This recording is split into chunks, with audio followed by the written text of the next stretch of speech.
It's coming up to 8 minutes to 7 then. We have talked about how hard it is to find public toilets in parts of Wales before, haven't we? But there's an added problem for disabled people, and particularly very physically disabled people who need what's described as a fully accessible toilet, so that a hoist and a bench and that sort of thing.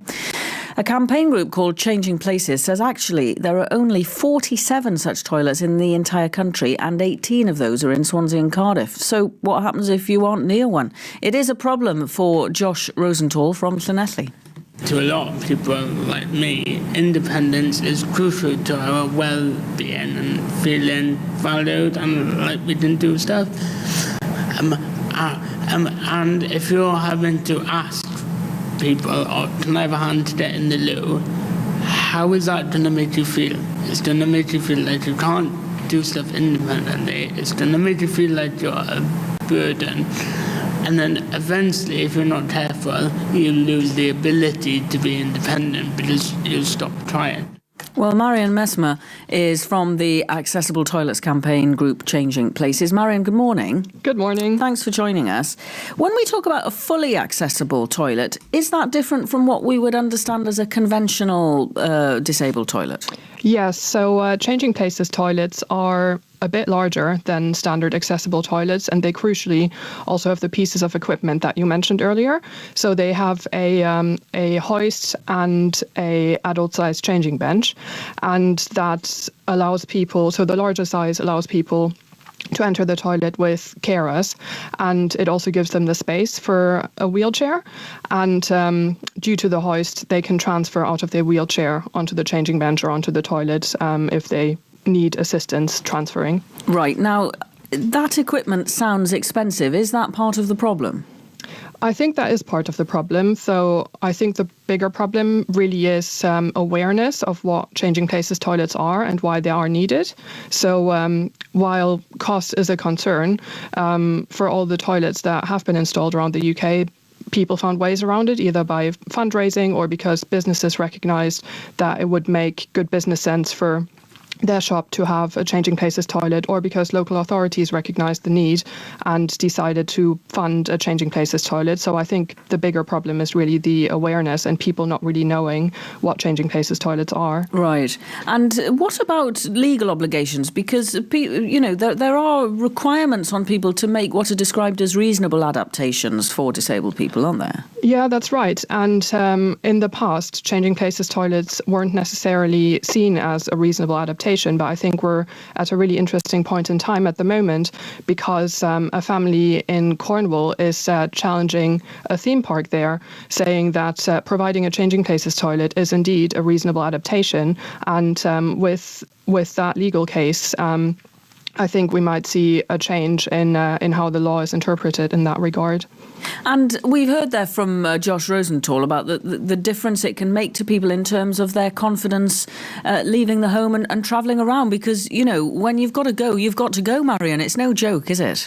Absolutely, and they are essential. What we hear from families and what we hear from people like Josh, you know, if you want to just live your life, infrastructure is such a huge part of that, and not having access to a toilet that meets your needs is absolutely crucial and can lead to huge issues with social isolation. Because if you think about it, right, like currently if you go shopping, you can expect your supermarket to provide a toilet, or if you go on a day out, you can expect to find a toilet in a restaurant or in a museum. But if you need a Changing Places toilet, things really aren't that simple. You really have to plan ahead, and you have to figure out where you can go and how. And yeah, your entire day is basically going to revolve around finding access to toilets that you can use. Marion, thank you very much for joining us this morning. And we're also talking about access to Changing Places toilets across Wales. There are only 47 right across Wales. They're different from the conventional disabled toilets because there's more space and more equipment for people with more profound physical disabilities. And there are calls for more of them to be made available. Paul in Caldecott has texted us on this. Morning, Paul. He says Changing Places toilets are essential. Current disabled toilets are often just a tick box exercise because they're usually doubled up as baby changing facilities. Thanks for that. 8, 10, 12 to get in touch.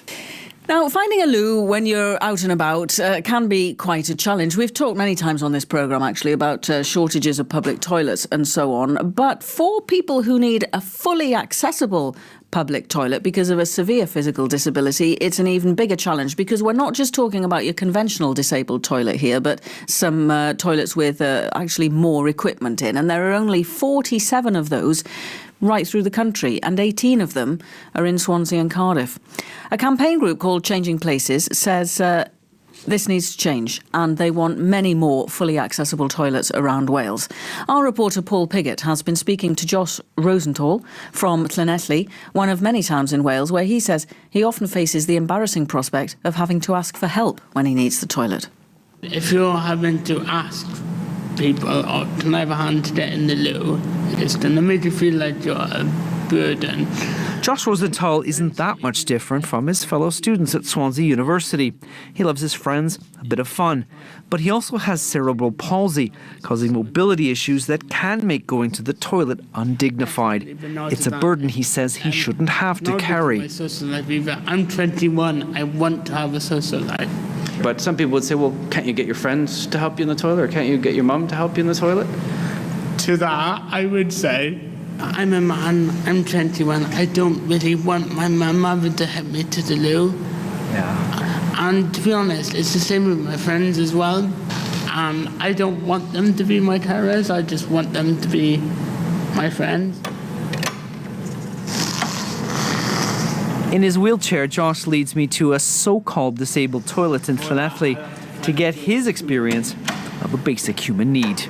So what's missing is a hoist to help people who can't transfer themselves. I see there's a big handle on the flush. This one's a bit more difficult because of the double pressure and how I have to lean forward to reach it. To be honest, the sink's higher, but there's still a massive box in the way. Look, I can reach with that hand, but not that one. You can't get your other hand over. Looks like the soap dispenser is going to be a bit of a challenge too, isn't it? Yeah, using soap is quite fun when you can only really use one hand. So, see what I mean? So the soap is going onto the sink, but not your hand, because you've only, you got a little bit. So yeah, that's not straightforward. Last step, you need to dry your hands. This is also fun because there's yet another box in the way. And the thing when it comes to drying hands is that you have to keep your hand there, which I can't do with my left hand. So you've taken us through everything, going through the door to toilets, washing the hands after. It's a bit of an ordeal. This is a disabled toilet. You'd think it would be designed. People who don't actually need to use the toilets coming up with the ideas are not checking with people who actually would be using it. Josh says what Llanelli needs is a Changing Places standard toilet. It's got things like a hoist, an adult changing table, toilets that flush with a button. But at last count, there were only 47 of these type facilities across all of Wales, and most of those are in urban centres. To try to change things in his hometown, Josh has gone to his local county councillor, John Jenkins. I think in the 21st century, these facilities should be the norm, and I think it's just about being a civil society, and that's not too much to ask. Carmarthenshire County Council says it's begun a review of toilet provision across the county that will include the possibility of Changing Places toilets. Josh hopes it's the beginning of his first successful campaign for the rights of people with disabilities. Life on its own isn't easy. Humour can be a great way of helping them making sense of what's going on. Plus, the way I see it is you have really good material, why not just use it? Josh Rosenthal there speaking to Paul Pigott.